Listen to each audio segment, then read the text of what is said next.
Smoke 'em if you've got 'em. Jack's had East Dub in his sights, and by the end of this episode, they all got smoked. Welcome back, guys, to Fog Entertainment, episode 6 of season 7, Sons of Anarchy. And once again, we see more bodies drop to the floor. Jack hints at the Grim Bastards joining SAMCRO, but East Dub, well, they're not joining, they're just joining SAMCRO's kill list. They may be a shade too dark for to join the Suns right now, but I've got a feeling Jax is going to change that in a few episodes' time, won't he? Yeah, Jax did pretty much tell T.O. that, hey, what have you guys patched over? And this would never have been thought before. You couldn't patch over the Grim Bastards. You couldn't get a black member. I mean, the whole Juice story arc is because he thought being black would get him kicked out the club or get him killed or whatnot. And now you've got Jax talking about the potential of patching over the Grim Bees. So, I mean, Juice must be thinking, what the hell? Like, why couldn't Potter have came to me like a few years later? None of this shit would be happening. Yeah, right but now. also, the reason why they're doing it is because they never realised.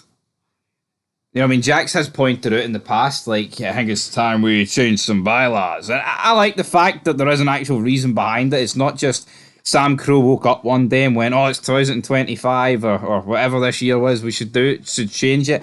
It's something that affected them deeply. And they all cared about Juice, but Juice is on the warpath this episode. He's knocking out cashiers and he's sucking on lollipops. Yeah, I mean, see when you see Juice coming in to buy a few, you know the guy's up to no good. Aye, I mean, he's not coming in to buy a few lollipops and bounce, but anyway. Well, he did bounce his gun off the cashier's head. Then just drives off. Where's he going? We'll find out later on. But he did leave Gem at the side of the road. I mean, Gem is part of this episode, man.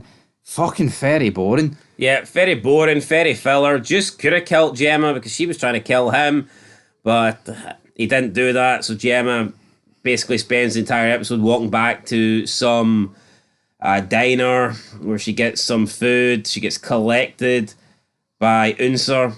Unser. What is he, fucking German? That's the German. Yeah, that's the German version. Wendy and Unser come to collect Gemma. She reveals to Unser about Juice. We then later see her hugging with Nero after Nero has spent a bit of time in a closet with Juice, and she's panicking because by the end of the episode she knows that Juice is alive. She knows that the club have got their hands on Juice and that maybe they can get some secrets out of him, and obviously the big secret is that she killed Tara. That just proves the point here that she really should have just put a bullet in Juice. Unstable, but you know what? Juice, despite being a former rat and technically still rat in this episode, he kept strong for Gemma, didn't he? He did. I mean, Gemma's got reasons to get rid of Juice. How does getting rid of Gemma really benefit Juice? I guess it doesn't, that's why he let her go. Yeah, because, I mean, let's be honest, I mean, Juice has already done enough damage to be killed by SAMCRO. Probably got nothing to gain. I think him killing Gemma would only... Self-defense, almost. No, I'm saying, what's he gain from it? No, he's gaining hee-haw. Well, that's the point. But self-defense, it could have been at one point. But what we have, pretty much, the Niners rock into town. They're talking about that they need some black faces, player, because we've got the Grim Bastards there. It's like, right, he's going to task us with wiping out SAMCRO, but he's going to task East Dub with wiping out the Grim Bastards. Jax is like, right, we're not going to let that happen because we are going to fight back against Marks. Alvarez then meets with Nero, and then that's when he essentially kidnaps him and flings him in the closet. Jax then walks outside of Telemoro, looks at T.O.'s table. He's like, how many of these guys could cut? And SAMCRO. T.O. points out the wrong shade of white, brother. Then he goes, I think they had 6 members. He says Sticky, he's too unpredictable. The VP could make the jump. I could make the jump, but the other ones are just jobbers. And it's like, I get it, right? If T.O. lies and says we could all make the cut and like 4 of them turn out to be rats like in a month's time, then Jack's going to be like, what the fuck? What sort of operation are you running, brother? But SAMCRO's not really in the mood to be picky here, are they? They could realistically have patched all 6 of them over, but at the same time, it wouldn't have felt as important. Well, Sticky is the VP. Is he? Yes. He says, but he turned around and said that Sticky was too unpredictable. How the fuck can you have your VP? I mean, Jax is labelled Tig as yeah, but I mean, unpredictable. that doesn't mean shit because I think that at one point or another, I don't think there's one point where I think Clay would rather Jax wasn't his VP. sometimes people get into that position, they acquire it, and you can't exactly just take them out of it, can you? Maybe we need a Grim Bastards spin-off to see what the situation is between Sticky and T.O. Nah, we do now. I mean, he didn't say that Sticky was like a coward or wasn't good enough or that Sticky was unreliable or a rat. He just said that Sticky was unpredictable. And what did he mean by that? But I mean, like, you have members in SOA that are, like, look at, like, Tig's unpredictable. Yeah, I mean, you could argue maybe Tig needs to be kept on a leash. Jax, I mean, we've seen in season 4 when Jax is setting the table with his napkins and knives and fork, he doesn't want Tig there at either side of him, whether it's Sergeant or VP. So Tig has to set a few seats down, but he'll move a few seats up at the end of this season. We then see the Aryan guys. We meet with Leyland. They're sitting there. The Grim Bastards are sitting outside the meeting location. Pack of coons on Harleys waiting at the turnoff. Leyland's like, I ain't gonna make a deal with no nigger lover. And then they essentially get into a brawl. Jack says, maybe I'm just a white guy that living in 1956. Brawl. Sons loves a good old brawl, don't they? Brawl or bike chase, one of the two. Here, is this just cult, like macho man culture where groups beat the fuck out of each other? I feel like the only way this works is there's some level of respect. I don't understand it personally. I'm not convinced. Even if you're in a club, is it not all right to actually wake up one day and not get punches? No, but do you not feel like... Dome? Yeah, no, but do you not feel like... Yeah, but it just seems like needless to me. I disagree with it. It's like, I don't think you should be punching just for a bit of banter or, oh, here, let's have some entertainment. We're going to get into a brawl. That doesn't make any sense to me. It's like, I think 9 times out of 10, especially in America, these brawls are going to end up with someone being killed. Like, it's like, all it takes, right, is one guy at the 15, or let's say even number 16. Well, hold on, it never really happens, and we've seen it happen a shitload of times. It doesn't happen 9 out of 10 times in Sons of Anarchy. Be on about. I'm talking about, like, brawls. In general. Yeah, but if this happened in real life, all it takes is one guy to pull a gun, and if one guy pulls a gun out of 16, then it's going to get bloody messy. Maybe brawls are part of biker culture, because you just don't really get them in America. Well, no, maybe it is part of... I'd say it probably is part of biker culture, but the reality is... Right there. They're not all bikers. Biker culture, mate. They're not all bikers. So. What's Leyland's group? Just white supremacists. Well, don't see them riding fucking Harleys, do you? Well, they're riding Swastikas, maybe no Harleys. Could it just be that punch-ups in America are rare, therefore some people enjoy them? Because you don't really get them? Well, it could be. So used to shooting at each other, but... I think that's the problem with America, man. They just think everything should be handled with a gun. It's like they seem to think, like, if you get into even like conservative people or good people, they seem to think that even if you almost start a fight, you should have the option to end it if you're getting beat up. It's like, I think that's bullshit. No, it is. But they'll always argue, oh, but I don't know. He could have beat me within an inch of my life. I don't know. See if you start the fight. I just don't think you can just pull out a gun and shoot somebody just because he was winning. No, yeah, it's like it's cardless at the end of the day. And I mean, you can argue in other countries where they don't use guns. But here it's not just America. I do think like two people having a straight up fight and then walking away and shaking hands. That's pretty much done in the world. That is pretty much gone. It's normally gangs or people jumping in or people going too far and hitting someone when they're already down and shit like that. So I do think the world is having a fair fight is pretty much gone in 2025. Yeah, I mean, especially in America. You look at other TV shows that we watch. I just couldn't imagine any other groups brawling with each other and then like calling it quits and being happy at the end. I mean, let's look at one TV show, right? Look at the fucking Sopranos. Even when a punch is thrown on a made guy, it turns into a big fucking hissy fit. And Tony punched Ralph and it took up like half a season. I just don't get it. For example, with that, like, Paulie and Ralph did not like each other. Why didn't Tony just say, right, you know what, we're going to have a square go here. You guys can fight it out. Aye. And then after that, we'll squash the beef. Aye. No, that's it, though. You know, like, sometimes that used to happen in school here. Meet you at 3:30, and then after that, boom, go your separate ways. But in America, it was challenging enough surviving to 3:30 without getting shot. But anyway, forget about America, brother.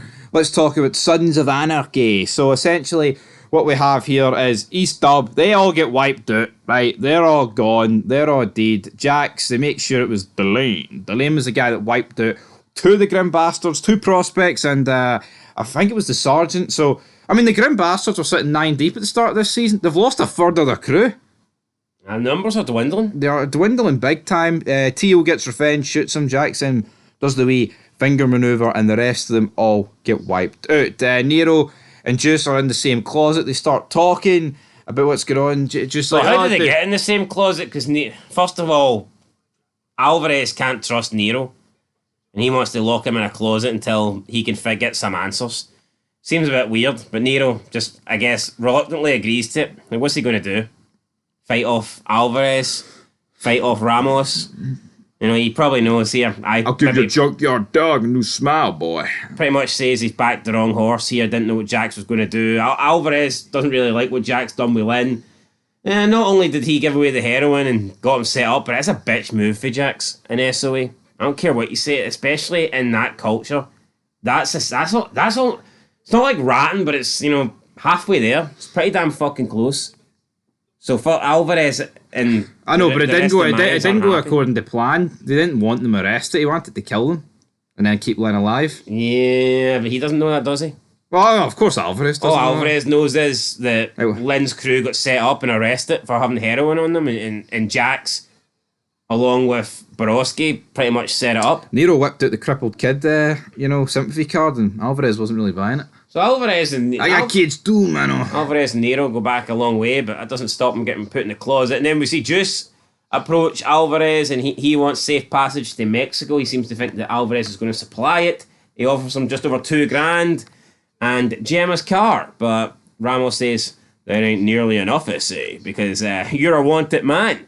I know how much it does cost to get someone new ID with images, passports, and stuff like that, but apparently a car and $2,000 isn't enough to do it. So, I mean, probably cost it. Like, I know it's different. You look at Breaking Bad and the Hoover guy, he wanted a shitload more than that. $250,000, isn't it? $500,000. Yeah. I mean, was maybe he offering a better package? I'm assuming what he offers you is like, you know, way, I don't know, like, I'm imagining that Alvarez wouldn't really have the contact. No, see Alvarez. It is Mexico. That guy was offering them a new life in America, which would be a lot more difficult to get. I guess if Alvarez is offering you new ID in Mexico, in a completely different country, it probably wouldn't cost as much. Maybe it was just simply getting them across the border rather than new ID. No, I want the ID with photos. But see Juice, right? Did you watch the episode? No, I did, but see Juice, he should have just fucking took off. I think this is very against Juice to a point where it's like he wanted back in the club so much. I know Chibs told him to fucking shoot himself, right? And that's pretty much final straw material. But they have enough. No one has anything on Juice, as far as I'm aware. Outside of the Suns. Yeah. He could have just moved to a place with no have a char. I mean, Juice would know, or even moved to a place with don't have many charters. Juice could have just started a new life for himself in America. Yeah, I guess he did have the APB on him, but I mean, he could have fled. He could have went to Sam Bell. He could have done anything, man. Yeah, but they only wanted to talk, surely. Yeah, it wasn't like he was going to get arrested. What did they have on him? Nothing, just wanted to talk to him they wanted to talk to all the members. About Tara's murder. Now, if they did track Juice down, how would that information have got back to the Suns? Information goes a long way, but I mean, he shouldn't have went to the Mayans, man. But then should have went to Unser. You can argue it's a bitch move for the Mayans here. Just came to us, Sons, and we don't like you, but we'll use it as a trade deal. Trade deal it is. So essentially, it's like, right, if we give you Juice, then we want the Irish guns. Jax is like, all right, if I give you the Irish guns, then you need to give Tully a piece of the heroin trade inside. And that goes down well. Obviously, that sorts out the 2 kilos that got took during the raid on Lynn last episode. So everyone's hunky-dory at this point. But when Jax meets later with Tully basically says that Leyland doesn't like your love for all things black. So that smart white boy decides to drop off all the East Dub members in a fan to Big Leyland. And they didn't exactly take it too well, didn't they? No, I said it again, and I'll say it again, brother. No, but it got a bit of trust, didn't it? Because Leyland just opens this fan, he sees a bunch of niggers in the back seat, and he's like, well, not the back seat, because technically there was no seats in the back, but... Well, your pocket in the back, you know, that's... You white trash cracker, bitch. That'll get him on board, won't it, with Juice and Not Juice. Everyone in SLA apart from Juice. Right, and Montez and T.O. I mean, Juice is probably the only guy I wouldn't get on board with. I know. Considering he is half black. But, yep, that's it, pretty much. He's just a fan full of black guys. Leyland's like, Christmas come early. But obviously they don't know why they're dead. He assumes that, yeah, you've just killed them because... We don't like them and we wanted to show that we're on board with you guys, that the colour black ain't good. Yeah, so the Suns, everything has been made official here, and then they return to the mine closet, baby, and you pretty much just gets carted away. Take his cut off, damn it. Yeah, pretty sad. We did see Gemma as well revealed to Jari that it was actually Chinese that did it, and then she doesn't exactly accept the lift for Unser. She takes a taxi. Unser's in the doghouse. Will he ever get with Gemma? My answer is probably no, not a chance. But that's how the episode ends, with the Suns taking Juice. What are they going to do with Juice? I mean, it wasn't the best episode, wasn't it? Actually, it's probably one of the weaker episodes of Suns, I'll be honest. I liked it. Did you? I actually did. I thought it was pretty good. No, I liked it. The Gemma parts bored me, but overall, I did think it was a good episode. I like Alvarez, alright? So see when those episodes that feature Alvarez, I do enjoy that more. The scene with Nero and Juice in the closet, I almost felt like Nero feels sorry for Juice. He does. What you going to do with him? Could Nero have tried to save him? I don't know. It's probably not Nero's place, isn't it? No. But yeah, no, I thought it was I'm going to give it an 8 out of 10. Actually, I enjoyed this episode.